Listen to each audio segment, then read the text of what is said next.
नमस्कार। आकाशवाणी से विश्व दर्पण के साथ मैं प्रशांत कुमार।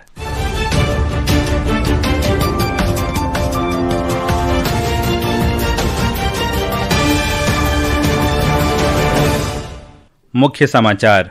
भारत ने कहा, देश को आतंकवाद से लोगों की रक्षा करने का अधिकार है और भारत इसका उपयोग करेगा। विदेश मंत्री सुब्रमण्यम जयशंकर ने मॉस्को में शंघाई सहयोग संगठन की बैठक में रूस के राष्ट्रपति व्लादिमीर पुतिन और एससीओ प्रतिनिधिमंडल के प्रमुखों से मुलाकात की। केंद्रीय मंत्री पीयूष गोयल ने कहा, भारत अमेरिका साझेदारी मजबूत और स्थिर, रणनीतिक और आर्थिक क्षेत्रों में इसका विस्तार जारी। संयुक्त राष्ट्र ने बांग्लादेश की अपदस्थ प्रधानमंत्री शेख हसीना की फांसी की सजा का विरोध किया। और टोक्यो में 25वें डेफलिम्पिक में भारतीय निशानेबाजों ने 10 metre air rifle mix team स्पर्धा का स्वर्ण और कांस्य पदक जीता।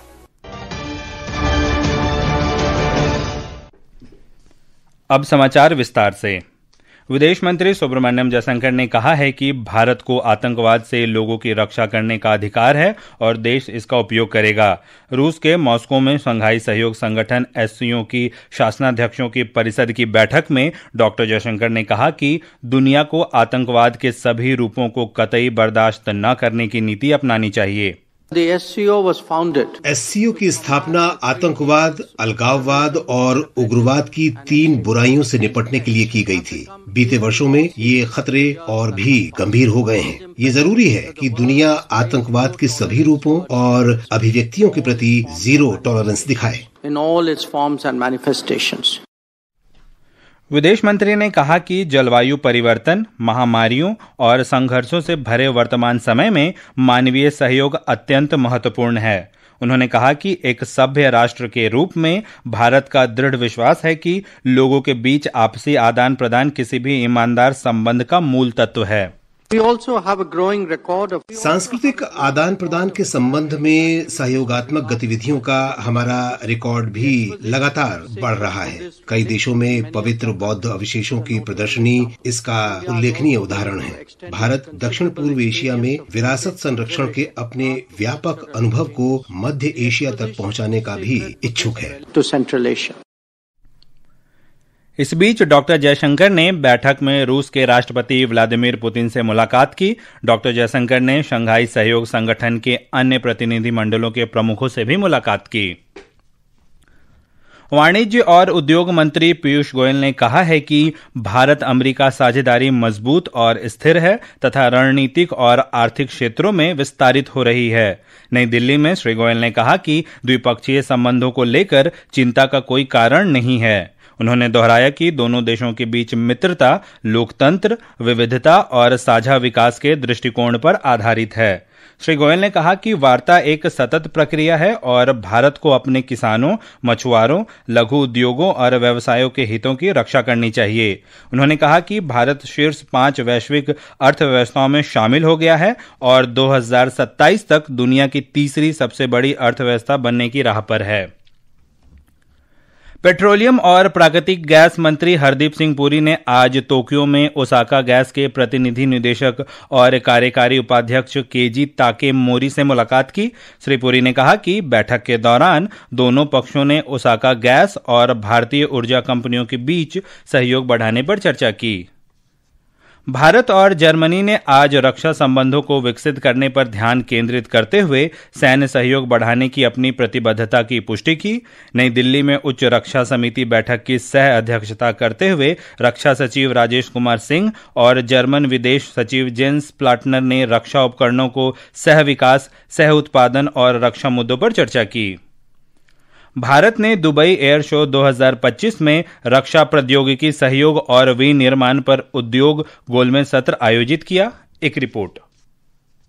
इस गोलमेज सत्र में भारत, संयुक्त अरब अमीरात, अमेरिका, ब्रिटेन, ऑस्ट्रेलिया, ब्राजील और इटली की लगभग 50 कंपनियों के प्रतिनिधि शामिल हुए। रक्षा राज्य मंत्री संजय सेठ ने सत्र की अध्यक्षता की। संयुक्त अरब अमीरात में भारत के राजदूत दीपक मित्तल और संयुक्त सचिव अमित सतीजा भी सत्र में शामिल हुए। इसमें संयुक्त रक्षा उत्पादन का विस्तार, तकनीकी सहयोग को मजबूत करने और वैश्विक कंपनियों को भारत में विनिर्माण के अवसरों का पता लगाने के लिए प्रोत्साहित करने पर चर्चा हुई। दुबई एयर शो में भारत की व्यापक भागीदारी रही, जिसमें भारतीय मंडप, स्वतंत्र प्रदर्शनियां, भारतीय स्टार्टअप्स द्वारा प्रदर्शन और LCA तेजस और सूर्य किरण एरोबेटिक टीम के प्रदर्शन शामिल थे। एयर शो में भारतीय स्टार्टअप्स की मजबूत भागीदारी भारत के तेजी से विकसित होते रक्षा नवाचार पारिस्थितिकी तंत्र को दर्शाती है। सत्र के दौरान पिछले एक दशक में भारत के रक्षा औद्योगिक आधार के महत्वपूर्ण विस्तार को भी रेखांकित किया गया। रक्षा उत्कृष्टता के लिए नवाचार आईडेक्स कार्यक्रम के अंतर्गत नए उद्यमों ने लगभग 3,200 करोड़ रुपए के घरेलू और निर्यात ऑर्डर हासिल किए हैं। विश्व दर्पण के लिए वैष्णवी।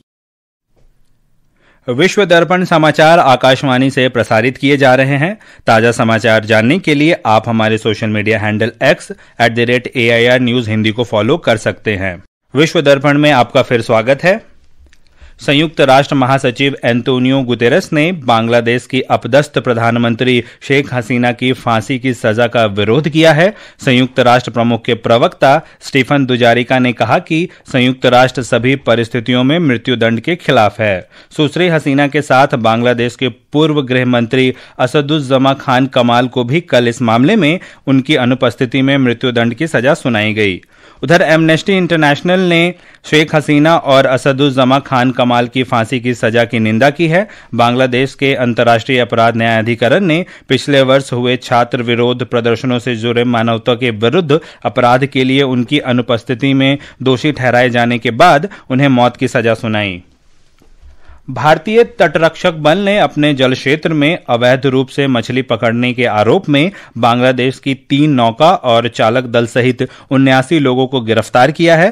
तटरक्षक बल के अनुसार बीते शनिवार और रविवार को इन नौकाओं ने बंगाल की खाड़ी के उत्तरी भाग में भारतीय समुद्री क्षेत्र अधिनियम का उल्लंघन किया।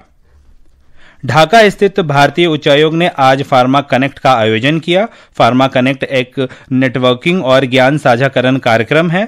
इस आयोजन में शीर्ष बांग्लादेशी दवा कंपनियों के प्रमुख शामिल हुए।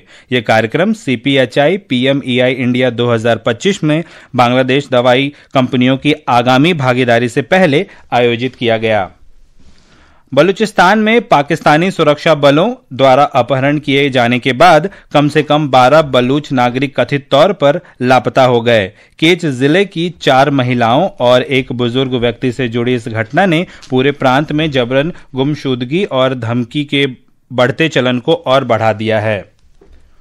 और अब खेल खबरों के साथ हैं मुकेश कुमार। जापान के तोक्यो में आयोजित बधिर ओलंपिक निशानेबाजी प्रतियोगिता में धनुष श्रीकांत और माहित संधू की जोड़ी ने 10 मीटर एयर राइफल स्पर्धा में स्वर्ण पदक जीत लिया है। उन्होंने दक्षिण कोरिया की जियोन डेन और किम वूरिम की जोड़ी को 17-7 से हराया। धनुष का बधिर ओलंपिक में यह दूसरा स्वर्ण पदक है, जबकि माहित ने व्यक्तिगत स्पर्धा में भी रजत पदक जीता था। उधर मोहम्मद मुर्तजा वानिया और कोमल मिलिंद वाघमरे ने कांस्य पदक अपने नाम किया। उन्होंने यूक्रेन की वायलेटा लिकोवा और अलेक्जेंड्रा कोस्तिक की जोड़ी को पछाड़ा। भारतीय निशानेबाजों ने प्रतियोगिता में अब तक कुल 9 पदक जीत लिए हैं। उधर बैडमिंटन में सात्विक साईराज रंकिरेड्डी और चिराग शेट्टी की जोड़ी ने ऑस्ट्रेलिया ओपन बैडमिंटन के दूसरे दौर में जगह बना ली है। पहले दौर में उन्होंने चांग कोची और पो ली वेई को हराया। भारतीय जोड़ी का अगला मुकाबला चीनी ताइपे की ही सू चिंग हेंग और वू गुआन शुन की जोड़ी से होगा। लक्ष्य सेन, HS प्रणॉय, किदाम्बी श्रीकांत और आयुष शेट्टी कल से अपने अभियान की शुरुआत करेंगे। वहीं क्रिकेट में दृष्टिबाधित महिला T20 विश्व कप में नेपाल ने पाकिस्तान को 10 विकेट से हरा दिया। नेपाल ने 171 रन का लक्ष्य 13 ओवर में ही हासिल कर लिया। अमेरिका और ऑस्ट्रेलिया के बीच मुकाबला वर्षा के कारण रद्द हो गया। भारत 5 मुकाबलों में 10 अंक के साथ तालिका में पहले स्थान पर है। भारतीय टीम पहले ही सेमीफाइनल में जगह पक्की कर चुकी है।